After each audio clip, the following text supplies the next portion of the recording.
बिस्मिल्लाहिर्रहमानिर्रहीम। अस्सलाम वालेकुम। आप सबको टॉप ट्यूटर गुरु उर्दू चैनल में खुशामदीद कहता हूँ। हमारा आज का टॉपिक है व्हाट इज सेंट्रलाइजेशन, जिसे हम उर्दू में मरकजियत कहते हैं। इसको समझेंगे। The concentration of power, authority and control, तीन चीजें हैं, power, authority and control at the top के, जो ऑर्गेनाइजेशन के टॉप लेवल पे होती है, और सेंटर ऑफ एन ऑर्गेनाइजेशन, यहां ऑर्गेनाइजेशन के किसी मरकज में जहां आप सारे डिसीजन ले रहे होते हैं पूरी ऑर्गेनाइजेशन के, उसको हम सेंट्रलाइजेशन कहते हैं। जब हम डिसीजंस की बात करें तो कुछ डिपार्टमेंट्स के डिसीजन होते हैं, कुछ ऑर्गेनाइजेशन का एक बड़ा डिसीजन होता है।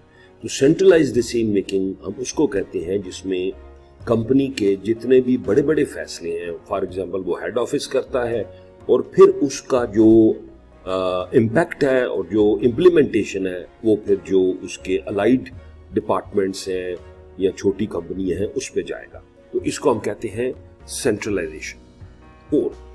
और जो टॉप लेवल मैनेजमेंट है जिसका भी हम जिक्र कर रहे हैं,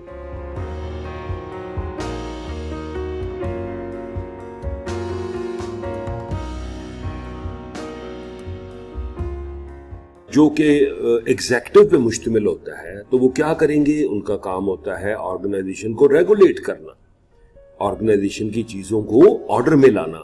वो इंचार्ज होते हैं प्लानिंग के, वो प्लान करते हैं और फिर वो आगे डायरेक्शन देते हैं, तो चीजें इंप्लीमेंट होती हैं। डिसीजन मेकिंग वो करते हैं। तो इसका फायदा क्या होता है कि जब डिसीजन मेकिंग एक खास हेड ऑफिस में या टॉप लेवल मैनेजमेंट के पास होती है तो डिसीजन कंक्रीट होते हैं, डिसीजन में ज्यादा प्रॉब्लम्स नहीं आते, और डिसीजन लेके फिर वो पॉलिसी फार्मुलेट करेंगे और फिर उसको आगे लेके चलेंगे। तो ये कॉन्सेप्ट है सेंट्रलाइजेशन का। मैं कंक्लूड करता हूं, सेंट्रलाइजेशन मींस डिसीजन का टॉप लेवल मैनेजमेंट के पास होना सेंट्रलाइजेशन कहलाएगा।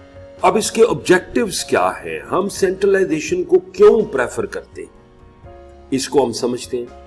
हम ये कह सकते हैं कि मरकजियत एक तंजीमी फलसफा है, एक ऑर्गेनाइजेशनल फिलॉसफी है जो तंजीम के ढांचे के अंदर अथॉरिटी के मुंतखब इर्तिकाज पर जोर देता है कि जो ऑर्गेनाइजेशनल स्ट्रक्चर है उस स्ट्रक्चर में जो अथॉरिटी है, जो पावर है, जो कमांड है, उसका सही इस्तेमाल।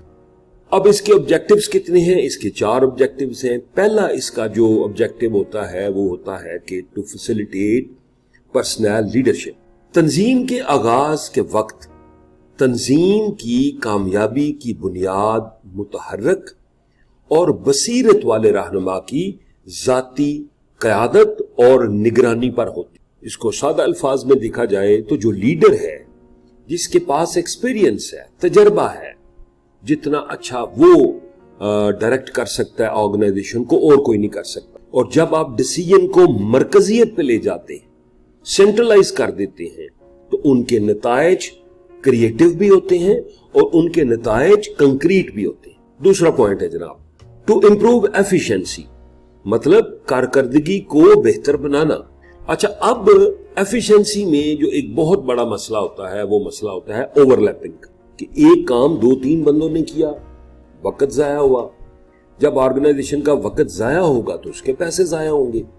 ऑब्जेक्टिव्स क्लियर नहीं है, गोल्स क्लियर नहीं है, तो आप एफिशिएंसी ले नहीं सकते।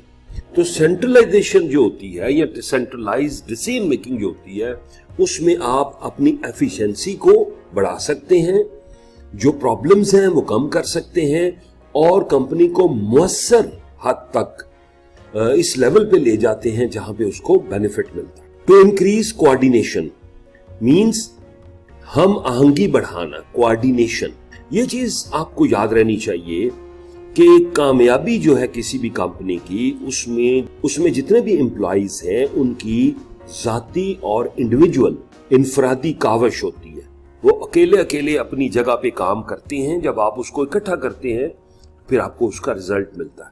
मिसाल के तौर पे प्रोडक्शन हो रही है, प्रोडक्शन के वर्कर्स हैं, हर बंदा अपनी एक खास मशीन पे, खास जॉब पे काम कर रहा होता है, और इसके बाद जब वो सब इकट्ठा करते हैं तो फिर एक प्रोडक्ट बनता है। तो हर बंदा इनफरादी तौर पे अपना काम करता है और जब उसको कलेक्टिव में आप ले जाएंगे तो you will get product. To achieve uniformity in action. अब आपने दो चीजें ज़हन में रखनी है, एक लफ्ज है यूनिफॉर्मिटी और एक लफ्ज है कंसिस्टेंसी। इनका मकसद यह है कि चीजें स्टैंडर्ड में रहे और चलती रहे। कंसिस्टेंस मीन्स कि एक प्रोसेस अगर आपने शुरू किया है तो वो चलता रहे, उसको मैं कंसिस्टेंसी का नाम देता हूं। और जो पॉलिसी मेकिंग आप टॉप लेवल पे करते हैं ये उसी वजह से मुमकिन होता है। और मिसाल के तौर पे आपने किसी भी प्रोडक्ट के लिए रॉ मटेरियल खरीदना है और अगर आपने उसकी यूनिफॉर्मिटी कायम नहीं रखी कि एक स्टैंडर्ड को फॉलो नहीं किया तो हो सकता है आपके प्रोडक्ट में फर्क आ जाए, तो वो फर्क आपके प्रोडक्ट की रिजेक्शन पॉइंट की तरफ आपको ले जाएगा, विच इज नॉट गुड। तो ये जनाब हमने अभी सेंट्रलाइजेशन के कॉन्सेप्ट को समझा। मैं ऑब्जेक्टिव्स रिपीट कर देता हूं, जैसे कि फैसिलिटेट पर्सनल लीडरशिप है, एफिशिएंसी को इम्प्रूव करना है, कोऑर्डिनेशन बढ़ानी है और यूनिफॉर्मिटी को कायम रखना है। Thank you very much. मुझे उम्मीद है आपको लेक्चर समझ आया होगा। कोई इशू है तो कमेंट करें। Best of luck.